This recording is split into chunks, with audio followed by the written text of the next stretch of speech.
आता आपण ऐकणार आहोत वृत्त विभागातर्फे प्रस्तुत अमरावती जिल्ह्याचं वार्तापत्र. याचे लेखक आहेत आमचे प्रतिनिधी Jayant Sonone. State of art असलेल्या अमरावती विमानतळ आणि पायलट प्रशिक्षण केंद्रामुळे अमरावतीला विशेष ओळख प्राप्त होणार आहे असं प्रतिपादन मुख्यमंत्री देवेंद्र फडणवीस यांनी केलं.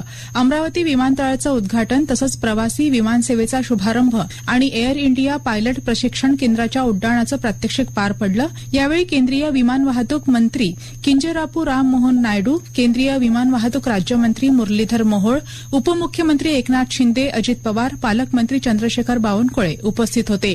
विदर्भाच्या दृष्टिकोनातून अमरावती हे महत्वाचं स्थान आहे. या ठिकाणी पायाभूत सुविधा निर्माण करण्यावर भर देण्यात येत आहे. विमानतळामुळे आर्थिक क्रांती होणार असून या भागाला प्रत्यक्ष अप्रत्यक्ष लाभ होणार आहे. तसंच रोजगाराच्या विविध संधी निर्माण होतील. उद्योजकही विमानतळ असणाऱ्या भागाला प्राधान्य देऊन उद्योग उभारत असल्यानं इथल्या टेक्स्टाईल उद्योगाला चालना मिळेल.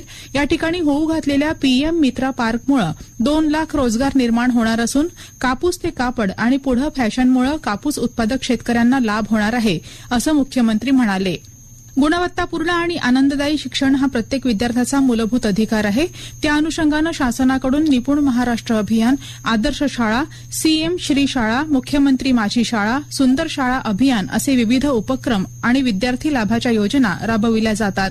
राज्यातील प्रत्येक शाळा ही आदर्श शाळा बनवण्यासाठी त्या ठिकाणी खासगी शाळांप्रमाणे भौतिक आणि शैक्षणिक साधनसामुग्री पुरवून विद्यार्थ्यांना गुणवत्तापूर्ण आणि दर्जेदार शिक्षणाची सुविधा उपलब्ध करून द्यावी असे निर्देश शालेय शिक्षण राज्यमंत्री पंकज भोयर यांनी संबंधित कार्यान्वयन यंत्रणांना दिले.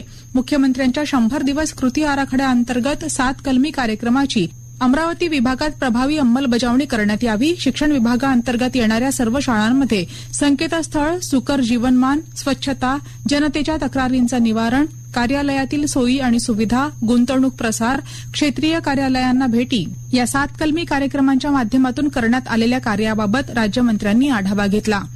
शिक्षण महर्षी डॉ पंजाबराव उपाख्य भाऊसाहेब देशमुख यांनी कृषी क्षेत्रात आमूलाग्र सुधारणा केली.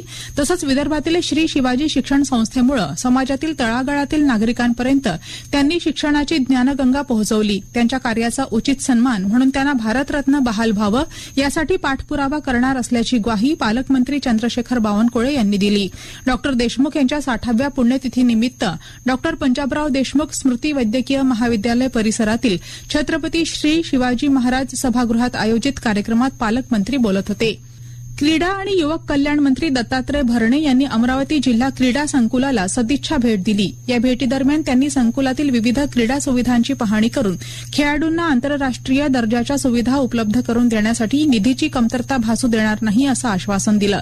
सन 2006 ते 2013 दरम्यान विदर्भातील सिंचन प्रकल्पांसाठी सरळ खरेदीनं भूसंपादन करण्यात आलेल्या जमिनीचा कमी मोबदला मिळाला असल्यानं प्रकल्पग्रस्तांवर अन्याय झाला होता.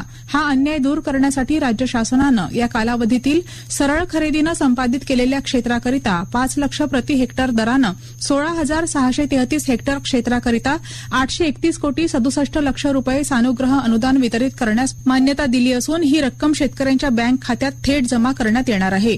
यापुढेही विविध शेतीविषयक योजनांच्या प्रभावी अंमलबजावणीतून शेतकऱ्यांच्या जीवनात परिवर्तन घडवून आणणार असं प्रतिपादन मुख्यमंत्री देवेंद्र फडणवीस यांनी केलं. अमरावती इथल्या संत ज्ञानेश्वर सांस्कृतिक भवनात विदर्भ बळीराजा प्रकल्पग्रस्त संघर्ष संघटनेच्या वतीनं आयोजित कार्यक्रमात अमरावती विभागातील प्रकल्पग्रस्त शेतकऱ्यांना प्रातिनिधिक स्वरूपात सानुग्रह अनुदानाचे धनादेश मुख्यमंत्र्यांच्या हस्ते वितरित करण्यात आले. त्यावेळी ते बोलत होते.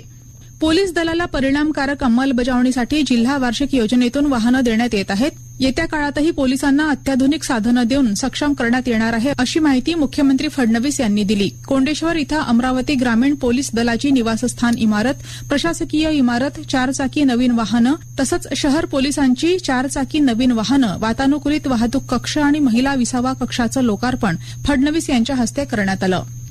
आताच आपण ऐकलत वृत्त विभागातर्फे प्रस्तुत अमरावती जिल्ह्याचं वार्तापत्र. याचे लेखक होते आमचे प्रतिनिधी जयंत सोनोने. वाचक स्वर वीणा डोंगरवार.